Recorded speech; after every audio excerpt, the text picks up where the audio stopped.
Bismillahirrahmanirrahim. Assalamualaikum warahmatullahi wabarakatuh. Hormat saya Daeng. Alhamdulillah sahabat, jejak orang malam dimanapun Anda berada, saya doakan sahabat-sahabat semua yang melihat channel kami sehat selalu, diberikan rezeki, diberikan rezekinya, dipanjangkan umurnya, diberikan karomah, barokah hidayah kepada Allah Subhanahu wa taala. Amin amin ya rabbal alamin. Alhamdulillah sahabat, konten kali ini ada permintaan lagi dari saudara kita yang sekiranya permintaannya ingin dibahas tentang ciri-ciri orang yang kena santet. Nah, ciri-ciri orang yang kena santet seperti apa? Ada beberapa ciri-cirinya yang umum, yang mudah kita ketahui. Seperti itu sebab yang mudah kita mengerti sebagai orang awam. Oke sahabat, lanjut saya bahas. Yang pertama, ciri-ciri orang yang kena santet. Yang pertama, yang pastinya malas sholat, malas beribadah. Mau ke masjid aja susah. Nah, itu yang pertama. Pokoknya apa-apa yang berhubungan dengan sholat ibadah itu semuanya malas sahabat. Itu yang pertama. Kemudian yang kedua, seringnya mimpi. Mimpi itu terulang-ulang terus.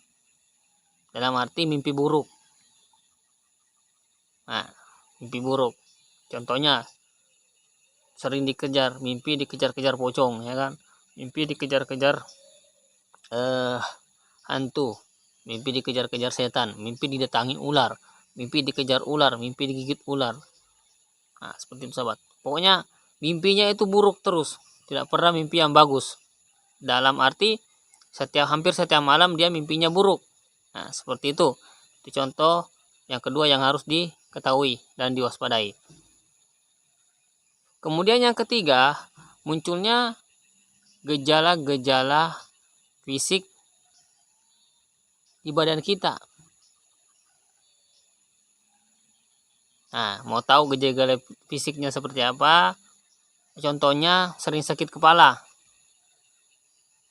sakit punggung di bagian belakang, sakit tengkuk ya namanya dia, tengkuk ya tengkuk, leher belakang lah namanya. Nah, sakit punggung di belakang, sering sakit perut, sakit dada. Itu ciri-ciri tuh harus diwaspadai, karena kalau berkelanjutan, ya kan, kalau contohnya misalnya sakit kepala nih, sakit kepala, itu sakit kepalanya berkelanjutan. Bukan hari ini aja habis minum obat sembuh, habis minum obat sembuh. Kadang kan kita minum obat sembuh memang, tapi besok-besok lanjut lagi sakit kepalanya. Ya, seperti itu tuh perlu diwaspadai. Sama kalau sakit dada atau sakit perut atau sakit leher belakang atau punggung itu berkepanjangan, itu harus diwaspadai. Karena itu salah satu cara untuk membuat kita sakit secara perlahan. Nah, itu seperti itu sahabat. Kemudian yang keempat, itu kadang kita kehilangan konsentrasi, plan. Kadang kita kehilangan konsentrasi, kita mikirnya ke situ, arahnya ke sana, ya kan? Kita ditanya sama seseorang, jawabnya lain. Pokoknya pikiran kita tidak stabil. Seperti itu.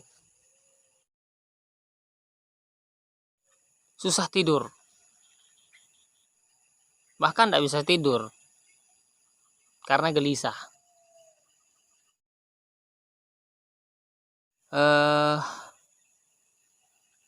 Kurangnya perhatian kita sama diri kita sendiri. Ya kan? Maksudnya kurang perhatian dalam diri kita sendiri itu kita tidak mengurus diri kita. Mau makan jarang makan, mau minum jarang minum, pokoknya serba malas sahabat. Pengennya ya pokoknya malas lah intinya. Malas ngurusin diri sendiri, mandi malas, apa-apa malas, bergerak malas. Nah, itu biasanya tuh orang kalau kena seperti itu ada gangguan di penglihatannya atau di pendengaran. Contohnya tiba-tiba kabur matanya, tiba-tiba pendengarannya kurang. Itu harus diwaspadai sahabat. Karena terkadang kalau kita berobat, ya mungkin Kalau kalau kita gangguannya seperti itu, kadang dokter tidak bisa, kadang rumah sakit tidak bisa menentukan ini sakitnya apa. Nah itu kita harus waspadai sahabat. Rasa hati kita itu seperti ingin marah, pengen marah terus. Melihat orang pengen marah, kita diajakin orang, ketemu orang, diajakin ngomong sedikit, pengennya emosi terus. Itu salah satu cirinya. Nah kemudian selanjutnya, bagi yang berkeluarga, entah itu perempuan yang kena santet atau yang laki-laki, ciri-cirinya itu tidak bisa berhubungan dengan pasangannya. Dalam arti tidak ada nafsu atau tidak ada gairah kepada pasangannya sendiri. Nah seperti itu, harus diwaspadai sahabat. Hati-hati. Sering terjadi sesak napas. Sering terjadi sesak napas secara tiba-tiba. Kemudian yang paling terakhir, dari rangkuman yang saya sebutkan tadi, nomor 1 sampai terakhir, biasanya dampak dari orang yang terkena santet itu, dampak yang dari terkena gangguan santet ini, itu di saat mau menjelang maghrib, semua akan terasa seperti yang saya sebutkan dari awal sampai akhir tadi. Menjelang mau maghrib. Biasanya. Bukan biasanya sih. Ya pastilah seperti itu sahabat.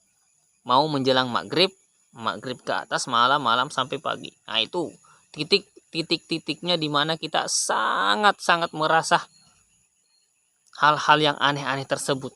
Jadi mungkin ini adalah salah satu yang kelihatan lah di mata orang-orang awam atau orang-orang yang belum tahu tentang ciri-ciri tersebut. Jadi waspadai, siapa tahu ada diri kita atau keluarga kita atau teman-teman kita yang seperti itu. Jangan tinggal diam, segala berobat, cari orang yang pintar. Ingat, cari orang yang pintar, yang paham. Jangan orang yang sok pintar dan orang yang sok paham. Nah itu akan beda. Oke ya sahabat, mungkin sampai di sini dulu cerita dari saya, pengalaman dari saya. Semoga bermanfaat, bermakna. Kalau ada kata-kata saya yang salah, mohon maaf. Dan jangan lupa dukung channel kami Jejak Orang Malam dengan cara subscribe channel kami, menyalakan notifikasi loncengnya agar tidak ketinggalan video-video selanjutnya. Bagi sahabat-sahabat semua yang senang, suka dengan channel kami. Kalau yang tidak senang, alhamdulillah, salam persaudaraan dari saya saja. Semoga kita bisa menjadi saudara, satu duduk bersama, ngobrol bersama, ngopi bersama, silaturahmi bersama. Demikian dari saya Osdaeng.